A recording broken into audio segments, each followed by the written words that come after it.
Hello friends, स्वागत है आप सभी का हमारे यूट्यूब चैनल स्टोरी गुरु पर। आज मैं जो कहानी आपके लिए लेकर आई हूँ, इसका शीर्षक है पहले प्यार का पहला गम। मैं जब भी अपनी पहली बार दिल को टूटने की याद करती हूँ तो मेरे जहन में उस दिन की सारी यादें तैर जाती हैं। टूटे कांच की तरह बिखर रहे थे टूटे दिल के टुकड़े, और उन टुकड़ों के साथ टूटकर बिखर रही थी मैं। दर्द, तड़प, गुस्सा, बेचैनी, जाने कितने एहसास एक साथ जकड़ रहे थे मुझे। उन सब के ऊपर था वह एहसास जिससे मुझे सख्त नफरत थी, बेबसी का एहसास। मॉडर्न जमाने की आज़ादी और आज़ाद ख्यालों वाली लड़की थी मैं। अपना आत्मसम्मान और स्वाभिमान सर्वोपरि था मेरे लिए। दुनिया जीत लेने का हौसला रखती थी मैं, लेकिन कितना बेचारा महसूस कर रही थी उस दिन मैं खुद को। दीवार के कोने में सिकुड़ कर फूट फूट कर रोए जा रही थी, और कोई संभालने वाला आसपास भी ना था। दिन ढलने का एहसास तब हुआ जब सिर उठाकर आंसुओं से भरी आंखें खोली और खुद को अंधेरे के बीच घिरा पाया। बदहवास सी उठ बैठी मैं और उंगलियों को टटोल कर स्विच बोर्ड तलाशने लगी। स्विच ऑन करने पर कमरा तो रोशन हो गया, लेकिन जिंदगी मुझे यूं ही अंधेरे में महसूस हो रही थी। मैं पर्स की और लपकी और मोबाइल निकालकर उसका मुआयना करने लगी। कोई कॉल या किसी का मैसेज, सब कुछ चेक करने लगी, लेकिन ना तो कोई कॉल रजिस्टर था और ना ही किसी का मैसेज था। किस शख्स से कॉल या मैसेज की उम्मीद कर रही थी मैं, जो मेरी सारी उम्मीदों को पीछे छोड़कर बहुत आगे निकल चुका था। मेरा तो उस दिन ब्रेकअप हुआ था, लेकिन वो कब का मूव ऑन कर चुका था। कैसे आस लगा बैठी थी मैं कि वो पूछेगा, ठीक हो ना तुम? उससे मेरे ठीक होने से क्या फ़र्क पड़ता? शायद मेरे होने से भी या ना होने से भी उसे कोई फ़र्क नहीं पड़ता। अपने को बेगाने होने में ज़रा भी वक्त नहीं लगता। पहली बार एहसास हुआ था उस दिन। जो सुबह तक अपना था, शाम तक बेगाना हो चुका था। कितनी आसानी से कह दिया था उसने, अब मेरे दिल में तुम्हारे लिए कोई फीलिंग्स नहीं बची। अब मैं किसी और से प्यार करता हूँ। हमारा क्या? पूछने पर बड़ी बेफिक्री से बोला, सब खत्म। इतनी आसानी से क्या सब खत्म हो जाता है? 4 साल की यादें एक झटके में मिट जाती है। इतनी आसानी से उसे भूल पाना मेरे लिए आसान नहीं था। समझ नहीं पा रही थी मैं कि क्या करूं। प्यार की पहली रात मैंने सपने देखते देखते गुजार दी थी।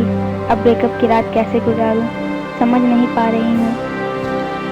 अपने बीएच के फ्लैट में चहलकदमी करते खुद से डर लग रहा था मुझे। पंखे पर नजर पड़ती तो लटक जाने का मन करता। चाकू देखकर नस काटने का मन करता। 5वीं मंजिल से अपनी फ्लैट की बालकनी तक जाती तो नीचे छलांग लगा देने का मन करता। अंदर से तो मर चुकी हूँ, अब जीकर क्या करूँगी, ये ख्याल हावी होने लगा था मुझ पर। और वो पल आ ही गया जब मैं खुद पर से काबू खो बैठी। बालकनी की रेलिंग पकड़कर जमीन को देखते देखते जिंदगी और मौत के बीच का फासला नाप लेने का ख्याल दिल में मचल उठा। रेलिंग पर चढ़कर मैंने कदम आगे बढ़ा ही दिया था। मेरे मौत को गले लगाने के ख्याल और वास्तविकता का मेल होने ही वाला था कि डोरबेल जोर से घनघना उठी। दुनिया छोड़ने को तैयार मेरे मन में जाने फिर कौन सी आस जग गई। इतना सब होने के बाद भी दिल में किसी कोने में शायद अब भी थोड़ी सी उम्मीद बाकी थी। मैं तेज कदमों से चलते हुए दरवाजे तक पहुंची और धड़कते दिल से दरवाजा खोला, पर सामने वो नहीं बल्कि एक अजनबी इंसान खड़ा था। हेलो, उस अजनबी ने कहा। कोई जवाब देने के स्थान पर मैंने ऊपर से नीचे तक उसे यूं देखा मानो वो कोई इंसान नहीं एलियन हो। वह थोड़ा सा सकपका गया, फिर बोला, मैं चिराग ठक्कर। आज ही फ्लैट नंबर 404 में शिफ्ट हुआ हूँ। कॉफ़ी पीने का मन हुआ पर शक्कर नहीं थी, थोड़ी शक्कर मिलेगी? कहते हुए उसने स्टील की एक कटोरी मेरी ओर बढ़ा दी। 2 मिनट तो मुझे कुछ समझ नहीं आया। जिन हालातों से मैं पूरा दिन गुजरी थी, उस समय किसी के सामने खुद ब खुद काबू रखना किसी इम्तिहान से कम नहीं था। जाने कब आंसू धोखा दे दे और मेरा दिल, मैं हाले दिल उसे बता बैठूं।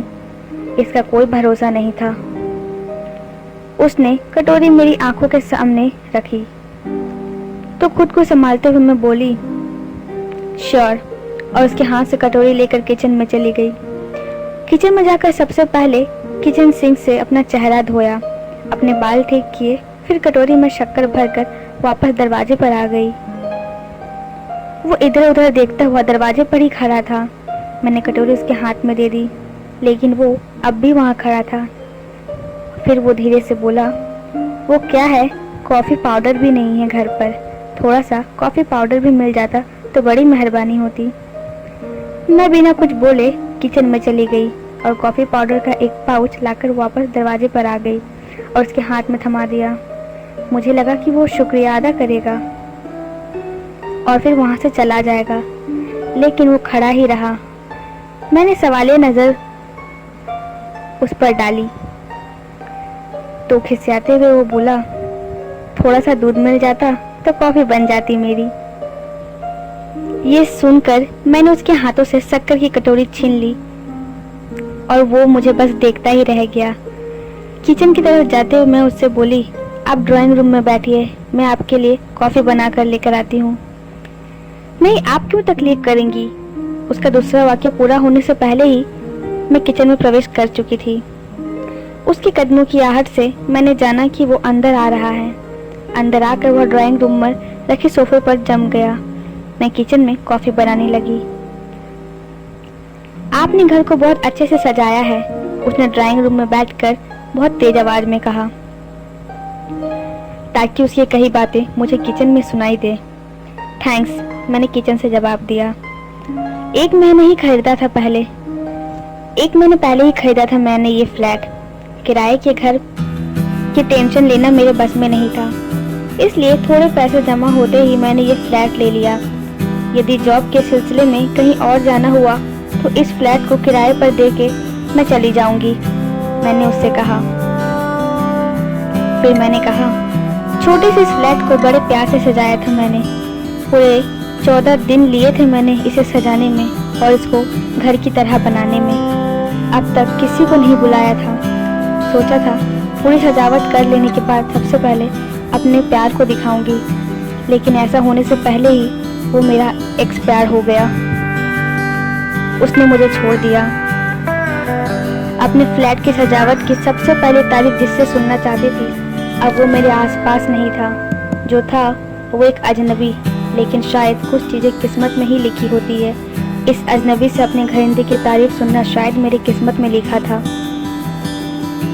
दो दुफना तो मैं ख्यालों की दुनिया से बाहर आई। झटपट कॉफ़ी बनाकर 2 मग हाथों में लिए डाइनिंग रूम में पहुंची तो उसकी नज़र कमरे का मुआयना कर रही थी। मुझे देखकर वह उठ खड़ा हुआ और मेरे हाथ से कॉफ़ी के दोनों मग लेकर सेंटर टेबल पर रख दिए। मैं फिर किचन गई और अपने हाथ में बिस्किट और मिक्सचर का प्लेट ले आई। सॉरी, मेरी वजह से आपको तकलीफ हुई, उस इंसान ने कहा। नहीं, ऐसा कोई बात नहीं है, आप प्लीज़ कॉफ़ी लीजिए, मैंने जवाब दिया। तब तक मैं बाहर से कुछ सहज हो चुकी थी, हालांकि अंदर दिल अब भी तड़प रहा था। उसने कॉफ़ी का एक घूंट लिया और बोला, अच्छी कॉफ़ी बनाती हैं आप। थैंक्स, मैंने जवाब दिया। कुछ देर के बीच हम दोनों में खामोशी छा गई। फिर मैंने पूछा, आप कहाँ के रहने वाले हैं? वैसे तो मैं अहमदाबाद का रहने वाला हूँ, पर 2 सालों से मुंबई में ही रह रहा हूँ, उसने जवाब दिया। ओह, तो आपका 22 महीने का कॉन्ट्रैक्ट पूरा हो गया पिछले फ्लैट में? मैंने पूछा। नहीं, मेरी गर्लफ्रेंड से लव कॉन्ट्रैक्ट पूरा हो गया, घर से निकाल दिया उसने। उसकी आवाज़ में दर्द और गुस्सा दोनों था। एकदम से वह इस तरह अपनी व्यक्तिगत की बात कह गया कि मैं कुछ बोल ही नहीं पाई। लेकिन वह रुका नहीं, वह कहता गया। पता नहीं किस अजनबी से अपने दिल की बात कह देने और कहाँ से उसने ये बात सब सीखा है। बड़ी आसानी से वह अपनी बातें कहता चला गया। मुंबई आया मैं उसी के लिए, जॉब तो था ही, उसका साथ भी मिल गया था। उसने दूसरा फ्लैट लेने ही नहीं दिया, कहती थी मेरे दिल के साथ तो मेरे घर पर ही रहोगे। 2 साल तक सब ठीक चला, कम से कम मुझे तो ऐसा ही लगता है। फिर पता नहीं क्या हुआ, 4 दिन पहले उसने मुझसे ब्रेकअप कर लिया। उसने ब्रेकअप क्या कहा, मेरे दिल में जोर से ठेस उठी। आज दिन भर इसी से जूझ रही थी मैं, और अब मेरे सामने एक ऐसा इंसान बैठा था जिसके दिल का हाल मेरे जैसा ही था। उसने कहा, अब उसका घर था तो लात मारकर बाहर निकाल दिया मुझे। यार ये ब्रेकअप ने तो मुझे बेघर ही कर दिया। किसी तरह इस सोसाइटी में फ्लैट जुगाड़ कर मैं शिफ्ट हो गया। ब्रेकअप में भी कम से कम 1 महीने का अल्टीमेट देने का रूल होना चाहिए ना। मुंह उठाया और कह दिया ब्रेकअप। मन तो कर रहा था मुंह तोड़ दूं उसका, दूसरा कोई मिला नहीं कि दूध में मक्खी की तरह उठाकर मुझे बाहर निकाल फेंका। उसका गुस्सा और तीखे शब्द एक साथ बाहर आ रहे थे और मैं बस कॉफी की घूंट गटक रही थी, जो उस वक्त जहर के घूंट के समान लग रहा था। वो लगातार अपने दिल की भड़ास निकाले जा रहा था और इधर मेरे दिल का जख्म हरा हुआ जा रहा था। लेकिन उस इंसान से मिलकर मुझे बहुत अच्छा लगा और धीरे धीरे हम काफ़ी अच्छे दोस्त बन गए। ये तो नहीं पता कि मैं उसे प्यार करने लगी थी या नहीं, पर हाँ, मैं उसे अपने दिल की हर बात बताने ज़रूर लगी थी। तो दोस्तों, ये थी आज की हमारी कहानी। उम्मीद है आप लोगों को अच्छी लगी होगी। ऐसे ही लेटेस्ट स्टोरी अपडेट्स पाने के लिए इस कहानी को लाइक और शेयर ज़रूर करें और हमारी कहानी आपको कैसी लगी कमेंट सेक्शन में बताएं और हमारे चैनल को सब्सक्राइब कर बेल आइकन दबाना बिल्कुल ना भूलें।